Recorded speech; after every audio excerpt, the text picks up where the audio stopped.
I saw the new moon late yestere'en, with the old moon in her arm. And if we gang to see my stir, I fear we'll come to harm. Well, in moments we'll have a 5-century-old performance poem, Sir Patrick Spens. But first, a few notes on poetry appreciation.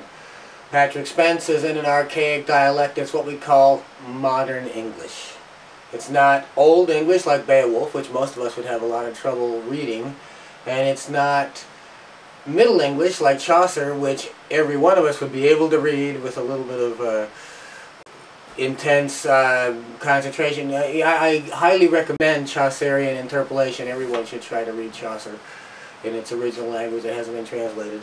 I've got a disappointing translation of Chaucer, by the way. It's a translation of Chaucer's English into modern English.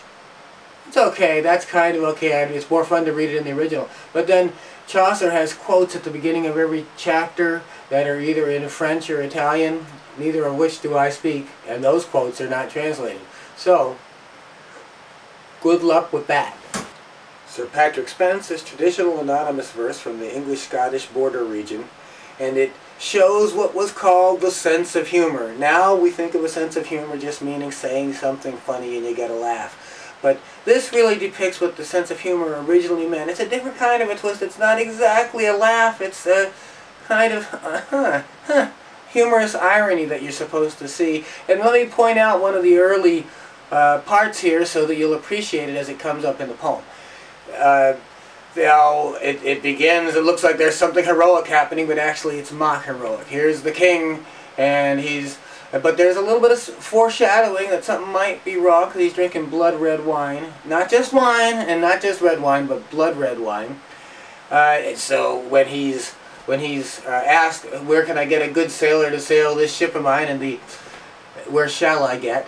The elder knight speaks up and says, Sir Patrick Spens is the greatest sailor in the world. Well, that sounds good, sounds very heroic. And so the king writes a broad letter, sends it to Sir Patrick, and when he reads it, immediately he laughs loud and proud because the king has admitted and forwarded to everyone that Sir Patrick is the greatest sailor in the world. Well, this is pretty cool. That's the first line. And the second line comes up the English sense of humor. This is where you get to see what's really happening here. The first line of the letter said, you're a great sailor. The second line is that, you know, it's been recommended to me that you're the one who could sail this ship over to Ireland for me. Well, so that's why what happens in the second line happens in the second line. Now, part of this archaic language sounds Appalachian.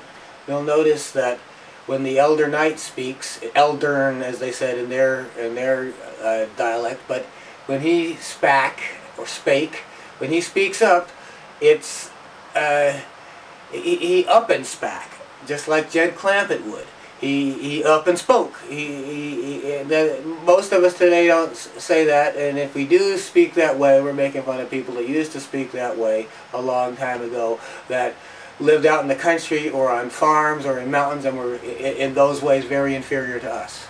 But that's the way that the educated people spoke in those days. There's, though, an attitude against the aristocracy.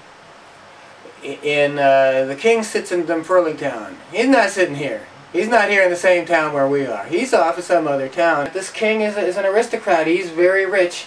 He's going to send some Scottish sailors to go fight for whatever does the aristocrat send the poor people to fight for. That attitude is in there.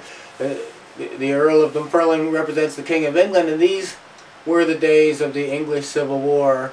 Not to mention, as I was saying before, the Celtic brothers having to fight against each other, but they were also fighting in England. Should people be loyal to the Parliament or should they be loyal to the King?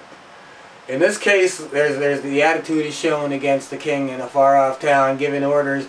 Some rich guy gives orders, and what's going to happen? How easy is it to sail that sea between Scotland and Ireland just to go fight somebody that you didn't especially want to fight in the first place? Maybe you're ready for this poem now.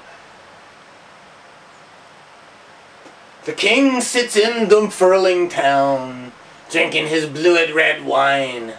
Oh, whar shall I get a good sailor to sail this ship of mine? up and spak and eldern knicht sat at the king's right knee. Sir Patrick Spens is the greatest sailor that ever sailed the sea. The king hath writ a braid letter and signed it with his hand. Sent it to Sir Patrick Spens was walking on the sand. The first line that Sir Patrick read, a loud laugh laughed he, ha ha! The second line Sir Patrick read, the tear blinded his ee. Oh, why is this is done this deed, this ill deed done to me? To send me out this time of year to sail upon the sea. Dot, dot, dot. Half hour to habbard hour, 'tis 50 fathoms deep. And there lies good Sir Patrick Spens, with the Scots lords at his feet.